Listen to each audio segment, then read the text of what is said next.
Welcome back, everyone.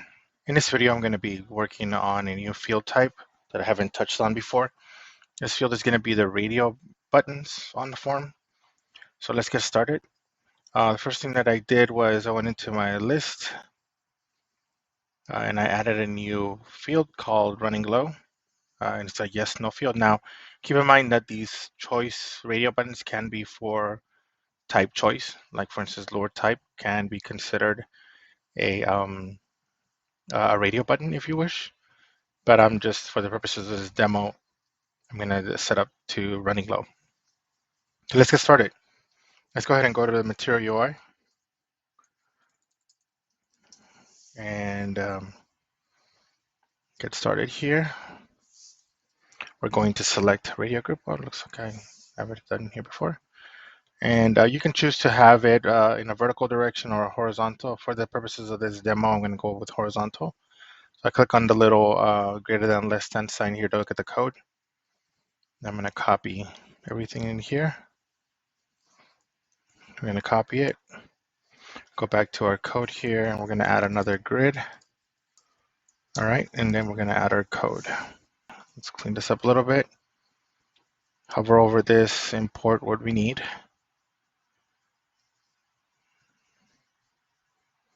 Let's import radio and import form control label. All right, and as you saw, it's a yes, no field. Now, it's important to keep in mind that even though it says yes, no field on here, there's a potential that it could not be yes, no. And I think that's the case for this one, but let's find out. One way to find out is go to your trusty SP editor, clean this up, and let's go to select items, wait, sp.web.list.title. The name of the list is lures. We're going to get the items.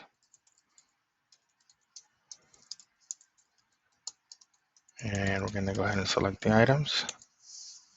Here's our 3 items. And let's see what the value is that it's returning for that yes, no. Oh, look at that. It's true. And on this one, it is false. So you know it's true false. So let's go ahead and go and fix that. So the first thing we're going to fix is the actual label itself. Is not gender here. It's called running low, and it's going to be a question. Let's clean up these IDs as well. Control D so we can select both of them and clean both of them up at the same time. Again, that's Control D on your keyboard. And we're going to call this inventory group label. Let's rename this to inventory button group. Let's get rid of that. And we're only going to have 2. And we're going to have true, which is going to be set to yes. And we're also going to have false. So let's set up here false, which is going to be set up to no. All right, so there's our form control. Let's try to make things reusable. We're going to create an array, and the object is going to have a label. And we're going to set yes to true and valid. Look at that. I do have GitHub Copilot, so it's setting it up for me, which is fantastic. So now I can take this yes, no object, and I can go down here to the control. And instead of creating several form controls, and again, this applies to everything. So you would do a yes, no object dot map, and you would select the option. And then in the option settings, actually, so you don't have to type a return because you notice that it's already doing a return. We don't have to type a return. Let's go ahead and just do parentheses. And then we're going to do form control label. Actually, just copy this into here. And so on the value, it's going to be option. I'm sorry, make sure you put it in braces. Option.value. And on the label, it's going to be option.label. And there you save yourself a couple of lines of code there, because it's going to be a lot shorter to do it this way. Make sure that you close your brace, and you also want to close your parenthesis. Um, so let's close all of our parentheses, because we had a parenthesis for map and we had a parenthesis for the return. So now we save that. And you can use this yes, no object everywhere that you have a yes, no. If you have another kind of option, like for instance, this one menu item, we can also do the same thing for this. We can say, and again, the reason you want to do this is because if you ever connect it, you're going to have to eventually connect it to the SharePoint list, and I'm going to make a video on that. But it would be nice to be ready for when you receive that object from SharePoint. So the object from SharePoint on this one would let's just say lure types. Let's create an object called lure types, and that's going to be an array of objects. And the object is going to be labeled. There you go. Look at that. I love Copilot.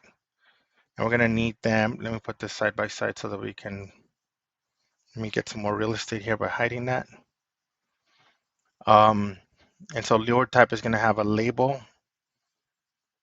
And I don't know why this, I put it as a object. It's supposed to be an array. All right, so we have label, which was jig, spinner, and spoon. So let's copy that a couple of times. Bring this in, spinner, spoons. Same thing here. Get rid of both of these. And then we're going to say lure types dot map.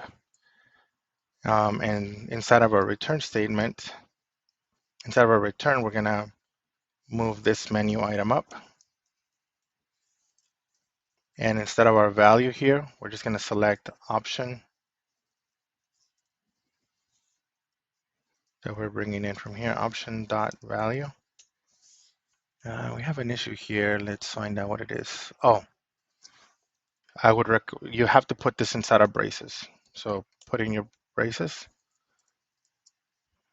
add your braces, there we go. So now we have lure types dot map. Get rid of this, no, we have to keep the select. And we're gonna iterate through our map past the option. Oh, we're missing a parenthesis here to close our map. That's why we got an error. There we go. So now we have our map closed. So remember, we have a parenthesis here to open our map, which we need to close. And we have a parenthesis here to close our return. Obviously, these two close each other. It's kind of the beauty of having this side by side. And this should very similarly work the same. And the benefit that you get here is that you're ready for whenever you connect this to SharePoint and you're actually retrieving this information. Again, I'm going to make a video on that. You'll be prepared for this process. Now let's just quickly switch over to Box. npm run build. There we go, successfully completed. Distribution folder, reveal in File Explorer. Select of our items here. Let's go to our SharePoint site. Just duplicate this tab. Site contents, style library, ENUS, Box. Here's our files. Smooth this over a little bit. Drag it and drop it. It's going to ask us to replace some of them, so click on Replace All. Still uploading. Okay, it's done. So now let's go to Site Contents,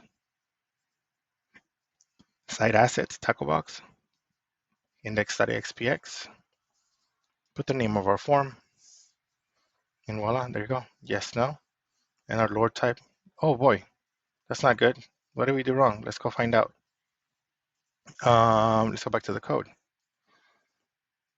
So we have our lure types, and we're mapping through them. Option.value. Oh, here we go. We didn't change this. Braces. Option dot label. Save it. Build it one more time. All right. Let's go back to our files. Drag it and drop it. And I'm going to make a video on how to do hot reload for this so you don't have to worry about doing this every time. I know this is the long way of doing it, and perhaps I may be reconsidering that option. But there is options to hot reload. I might be making a video. Leave it in the comments if you want me to do it sooner. Right now, I'm just trying to show the hardest way of doing this, which is essentially having to build and reload every single time. But this is not necessarily the way that you have to do it all the time. I refresh it. Lord type is set up, and we have yes, no. That's going to do it for this video. I really appreciate you coding with me today, and I'll catch you on the next one. Thanks for watching. If you found this video helpful, give it a like. If you think someone else could benefit, please share it. If you have any questions, please leave me a comment and subscribe if you can. It's free for you and it really helps me out. Finally, if you can, go ahead and click on that bell to let you know when the next video is added.